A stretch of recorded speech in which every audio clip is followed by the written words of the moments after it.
I got something to sing first. Alright. Dia bagai seorang pahlawan, dambaanku pilu tragedi Oktober. How does that help the review? Tell me. How does that Okay, help the let's review? cut all of that. I'm just No, gonna... we're not gonna cut all of that, man. We gotta leave at 7:30 and it's already 7:10 now. Alright, Let's so- continue on. So Keluang Keluang Man, Man. you know about this. We've been waiting for this. We've been covering it for a while. with Buzz Pop and everything. Yes, It's finally here. It's we're part finally of here. the Access Media, and we're supposed to like it because of that, right? And yeah, you're right. We're 100%. We love it. This one is awesome, man. And okay, another preamble. The few months or 1 month before, they barely show like any trivia about any of the characters to make the people that want to sell it to familiar with this. And right now, not many people know because this is an IP from the 90s and it's a clear parody of Batman. And I don't know how they deal with the marketing. It's very terrible for that side of the audiences, but for fans, they love it. Alah, crash lah pula. But point being, the marketing has been an uphill battle for casual audiences, which is not in tune with Keluang Man And brand. having seen the movie, I had this theory. I told him before. I'm gonna reiterate it here. Okay. I have a theory why the marketing behind is dumb, right? In a meta way, oh, we can be funny is because Burhan is making them do this, right? It's also, I think, because the movie is so intelligent. Hey, this is not, again, we can be as media as possible, but if it's shit, we're gonna shit on it and burn bridges, which is apparently not that time yet. But to me, this movie is so intelligent that they can only show you the dumb parts of it as a trailer. Because if they start to show the intelligent parts, the intelligent fans will catch up on that and find that as a spoiler. So I think this is one of those movies where, yeah, the marketing sucks, but dude, if I remember right correctly, right, marketing is not the meat. In a film, the film itself is the one that matters the most. And thank God, the meat is delicious in this movie. Yeah. Oh yeah. And FYI, this is from the creator of the High Council franchise, Anwari Ashraf. He created Keanu. And this is his directorial debut for feature film. He does all of this TV stuff and he's mostly a writer, but this is his first time helming his own big IP project. Keluang Man is an established 90s IP and this is a very confident debut from him. Damn. And having seen Project High Council, which we did a podcast on, but we didn't get to finish it. And it's not out yet, where we told somebody that we're supposed to be out, but it was not out yet. Sorry about that. Yeah, but the discussion was made, and when eventually comes out, you're going to find out that we really love Project High Council and all the nuances that they decided to include in there. It is also in this movie, and this movie has so many stuff going on that even from the starting point, there's like a running joke, right? There's actually a criticism of another culture from another country, but it does not make it feel like, oh, we want to do our version of it. More like, what if we talk about it and put it in the context of Tumpoy, right? Which is like a the fictional setting of the series. And apparently the joke has something to do with the main theme that they want to talk about in this movie, which is kind of cool. Which is, I think, is a pahala, you know.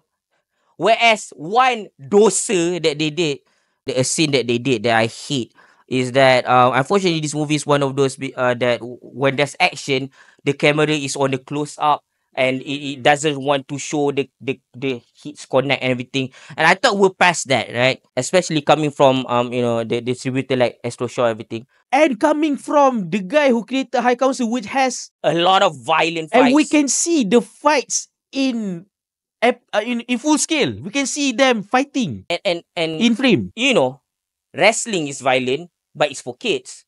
So why is this have to be like, oh yes, kids will watch this so it can't be violent? Like, dude, we all love some violence every now and then. You just don't show blood, right? That's all you have to do.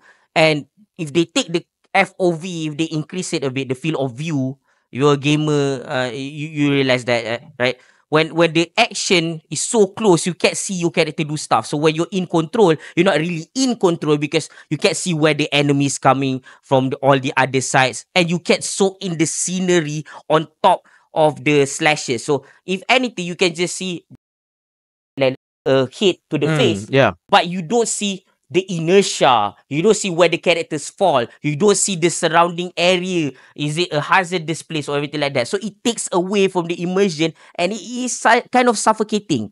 So to me, it does a dosa, a scene on this one, and the pahala with the thing where they do the comedy. It's not just comedy. It ties into the whole thing, Oh yeah. right?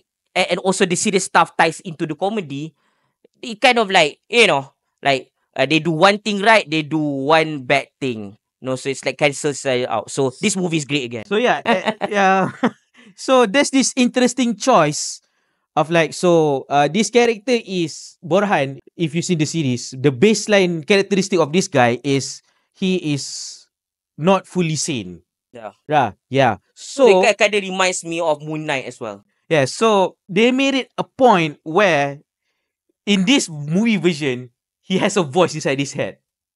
And Yeah, you got to see, if you see the movie, oh my you're gonna be god. like, oh my god. And the person that they choose to be the voice in his head is so integral to the plot. They use it to the fullest extent. Yeah. Like references and everything. And it ties back to the story Yeah, of the movie. what I say, like one of the God. references don't work as much as I want to, Uh-huh. which takes points away a bit of this from this movie. It's like, it reminds me of Snakes on the Plane, where they say that line from Samuel Jackson. You know that line. Mm-hmm. You know, the line which makes people want to see that movie. It kind of does that, something similar like that. That has to do with some of the biggest thing that has to tie with that voice, right? Mm-hmm. Which I think the scene itself is still funny, but it doesn't have like that natural connective tissue. It feels out of place. And it feels like they want to include that sequence so much, they have to include it somewhere, anywhere, and they put it right there. And the execution is good. It has one of the best cameos. Kudos to you, my dude. You're an actor now, kinda.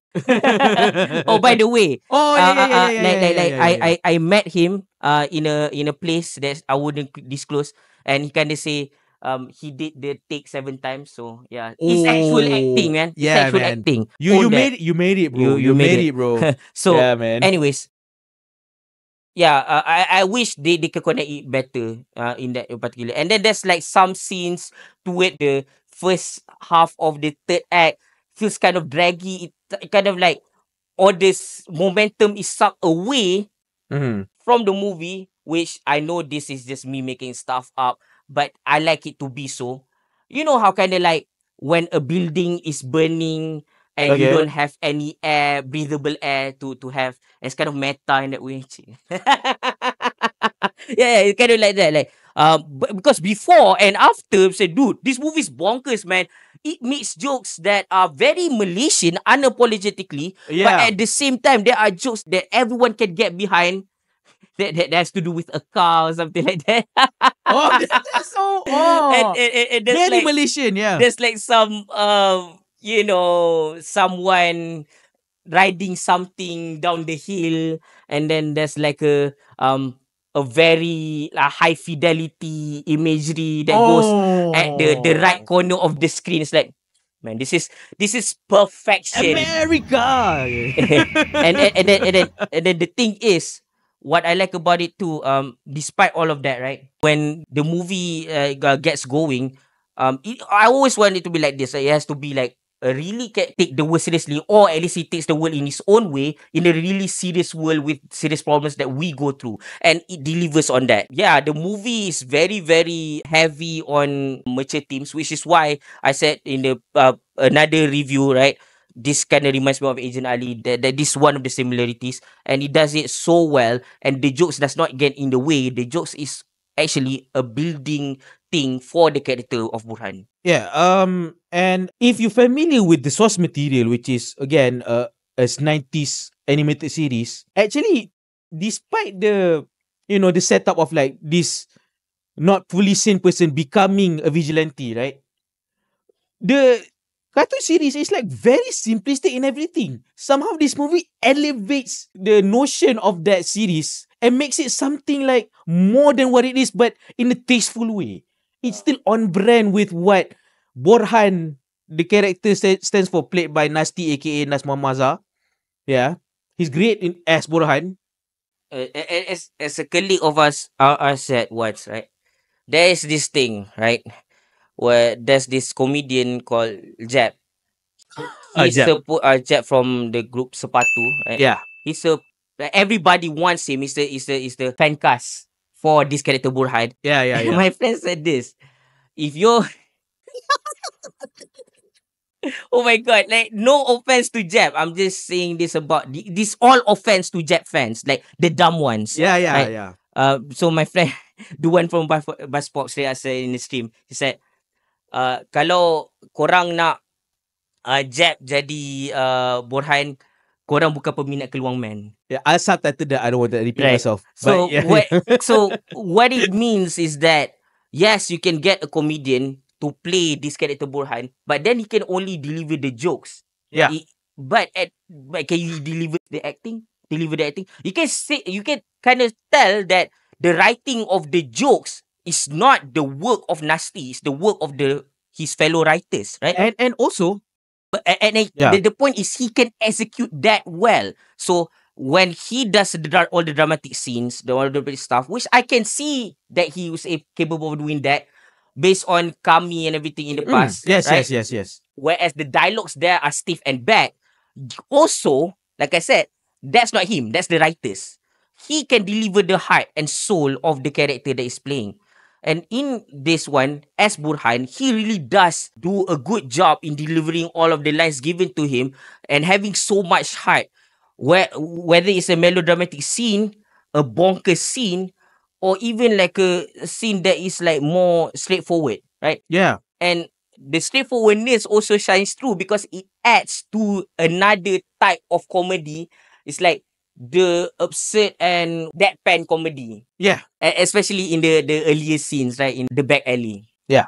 Alright. So there's like Nasty acing the character Borhan that is written by Anwari Ashraf for him. There's also the appearances of relatively newcomer to the mainstream Malaysian cinema. One of them is Shweta Sekhon, who played the psychiatrist of the asylum of Tumpoy, right? Where Borhan is admitted to, right? I sit right beside Hadi, right? And he cannot stop gushing over her beauty. And I agree, but aside from her beauty, and you know, as I don't know how much of her acting credits, but I guess for this particular job as Dr. Malini, right? I think her demeanor and I think even maybe her beauty actually adds to the characteristic of the character, Dr. Malini. As to like, she's like this pretty young psychiatrist who is like holding on her own, taking care of these patients, right? These mental patients, especially Borhan. I think it's a beautiful thing to see. And she does a commendable job as a newcomer in that part. And the character's brother in this movie, I don't think they're related in the original. The characters, Dr. Malini and Inspector Sahab. This one is played by Anwar Bek Moral. He's okay. That's what I can say about him. Yeah, I think that's the opposite for me. I think she's okay. I think she's just serviceable. Okay, go ahead. Talk about. But in terms of like the writing for the psychiatrist, which I did meet a few times, haven't been like a habit yet. I need to get to a program at one point. But having gone to some of these therapy sessions, the real ones, it feels very believable how she delivers. It feels like, and a psychiatrist that actually wants to do their job instead of like, next customer, more money, right? So she sounds very caring that way. She delivers it well. But as for the Inspector Sahab, he's the standout for me. Okay, go ahead. And it's interesting that this movie has a lot of screen time for him, and sometimes I think his screen time and Borhan with the costume is about the same amount. Yeah. And that's awesome. And he's playing a bit of a cat and mouse game. Not a lot, a bit. which is like I thought it was gonna be a lot more based on the interviews that we've conducted with the makers of this. Like we're covering it all this while. But the thing about it is that he helps elevate the movie and make Burhan matter more, and it helps in his character. Yeah, yeah, yeah, Character yeah, yeah, arc. yeah, yeah, yeah. And they are very intertwined. The story is very intertwined, and that's great because it is in a way kind of a substitute for a character that everybody has been clamoring for, and you know who it is, so I don't have to say about it. Just so you know, at least this movie at a certain point, to a certain extent, addresses this particular character. And I'm not gonna say, yeah, that's all I'm gonna say. Do it. While I enjoy this movie, I enjoy the other movie more. I give this an 8.1 out of 10. Do you Wow. have more to say? I have more to say. Hey, actually. you can say more. We can go back to, we can reiterate my score after this. Alright, 7.1 out of 10. so I want to talk about the world building because it takes the approach of Logan. Okay, interesting. In a sense that in Logan, there's like a society that idolizes X-Men. There's an X-Men comic book Oh. in the universe. So it's not really a product placement. And if you know, this is not a sponsored review by the way, but a movie is heavily sponsored by this coffee brand called Wanda Coffee, right? And the fact that there's a blatant product placement in there, you don't feel like it's contrived because it's very on brand with the cheekiness of the movie. Yeah. And So when you see up close like that, Wanda Coffee, you're like, well played, it well doesn't played, do well it played. in a tag on way like Madam Web did with Pepsi. Oh yeah. So this one actually is interwoven with the. I wouldn't say it's subtle because it's very obvious and can kind of be annoying, which adds to the thing. Yeah. And the movie also make references to certain characters and the origin story of certain characters Yeah, and make it yeah. cheeky Yeah, to yeah. say that they own it, they know it. You don't have to tell them what they are similar to. You know what Keluarga is all about, and It's how. pretty obvious. It's Keluarga pretty is- obvious, right? It's a So character the with movie reference to what? owns that thing, including the Wonder Coffee product placement thing. But I also want to say this because a lot of people seem to get me wrong when I do some this smaller discussions. Like, I don't hate product placement. I just hate it if it's unimmersive. And you know when it's immersive? Ironically, it's in David Fincher movies where the products featured in his movies are real brands. To me, that is more immersive because this is me like, especially when it's movies, most of them are the themes are messed up, right? So you're like, oh my god, this could happen to anyone in our real world now. It adds to that. So I hope, if this movie is successful, if everyone wants to fight for ad space, dude, like they can just straight up make a movie with a lot of product placement. And don't get me wrong, not in the sense that these companies will get in the way and take the attention away and not let you enjoy the movie. But if they do it in the way that they do Wonder Coffee in this movie, right? I think it can be elevated to David Fincher levels, at least on that compartment. Really, as weird as that sounds, yeah. Like I really feel that, and stuff like kita enjoy that thing, which I did not see any of the promotional stuff. But the thing is, what I did here, which is kita enjoy that. Yeah, as annoying as that is, the point that I try to do is because that rings in my mind multiple times like that, and it hurts my brain. As before, I thought it was not going to do well. The Moon Knight thing where like it's a serious movie and there's also the psychological stuff. They explore that. They explore that. They did a good job.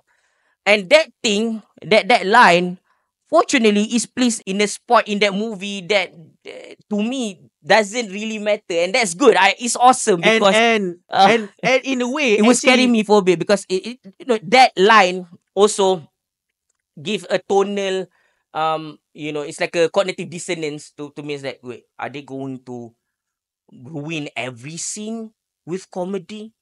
No, they didn't. Yeah. It's very sparse. I mean, the characters are originally from a comedic series, but since like I told you, Anwar is trying to elevate the source material, so it's like sparsely have like serious moments and even comedic moments because this is mostly a comedic IP. When the comedy hits, it hits, but when it tries to be serious, it can be serious. And there's also a problem where it has like when it comes to the effects department, in terms of the prosthetics and everything, they look good enough, but then they integrate it with CGI and it's kind of bad. And some of the other CGIs that have to do with the character baby is kind of bad, but might say this kind of fits the tone of the entire thing, so it doesn't interrupt things. It kind of reminds me of this movie Troll Hunter. Oh, okay. How? Whereas simply because in spite of the bad CGI, it doesn't affect the movie all that much. Because of the suspension of disbelief, and also because it's not glaringly bad. Alright. That you're like, oh, this takes away from the quality of the film. This one, whereas to say that they're not good, they do not disturb the experience of watching it either.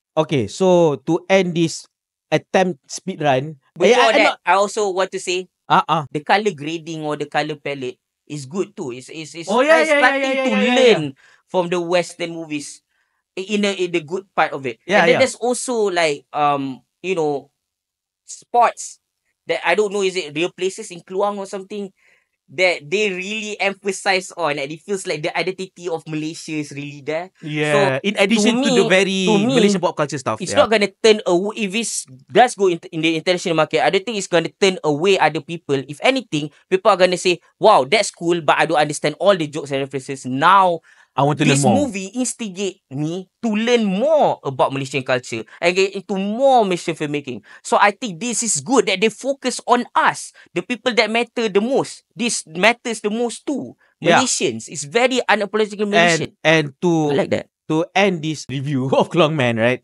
I want to say one more thing. This movie respects the legacy of, you know, the IP and the 90s cartoons as a whole. Because there's like, they made it work, right? I mean, you see the final costume, right? It's very tactical and everything, but somehow, if you see the original suit from the cartoons, how does that play into this movie? It does play a very good role in this movie. It's like an intermediate before he finally has his final suit. So it means that this is not a speed. I mean, yes, he's trying to elevate, adding more modern sensibilities, but it does not forget the root of what this is. It's not shitting on the road. In fact, it makes a lot of references to the cartoon. And also, like I said, respects the legacy of OG cartoons in as a whole. And the movie is also an interactive one. There are moments where it invites the audience to interact with the movie, and it's awesome. And it goes beyond the Malcolm in the middle talking to the camera thing. It does do that. I'm not gonna lie. But it does other things that thing is, it becomes just one of the ways they tell the story. And oh my god, even the origin story and how they flip the script, you know what I mean? Yeah. With in terms of the origin of the certain characters and the relationships. Dude, even though it is kind of a retcon, right? It's not like this is not another take, right? This is an adaptation, but it's not directly adapting it, because some of the changes, some of the retcons really does make sense, and they decided to go for it, not to ruin the legacy of the old stuff.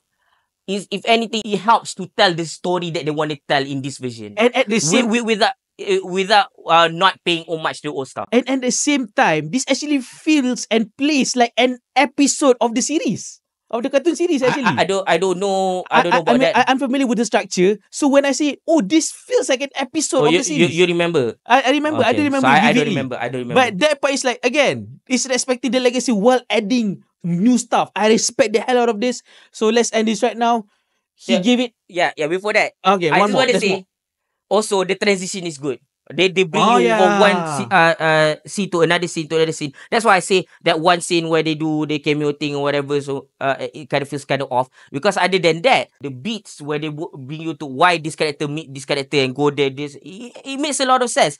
In a way that even if it doesn't make sense in terms of the hierarchy of the people that he has to go through, but it does make sense in the sense that comic book stuff or things based on comic book stuff can get kind of stupid in development. Yeah, So yeah. they try to go with that stupid framework and make it work. Yeah. So, 8.1 out of 10 for me. yeah, this is a respectful adaptation of an OG superhero, right? For Malaysian, at least. So yeah, I give this one a 9.5 out of 10. It's just that good for me. Yeah, It speaks to me To as a me- Malaysian. to me, it's a great time to be a Malaysian because Yeah, man. yesterday alone I saw two of the most awaited IPs finally getting another movie. Like for this one, it's the first movie, and it's like it's worth the wait. It may not be exactly what everyone would hope for because we hope for different things, but if it's the right spot, All the right. right spots. Yeah. So go watch it come 29th of May. Kita enjoy. It was at this moment he knew. He fucked up. Oh, I hate doing that. You make me do that. Yes, that's Please how good don't this is. make me do Kita that. enjoy. Bye-bye. Oh, I hate that thing so much. Oh god, shit. I made you do it. I made you do it. Fuck.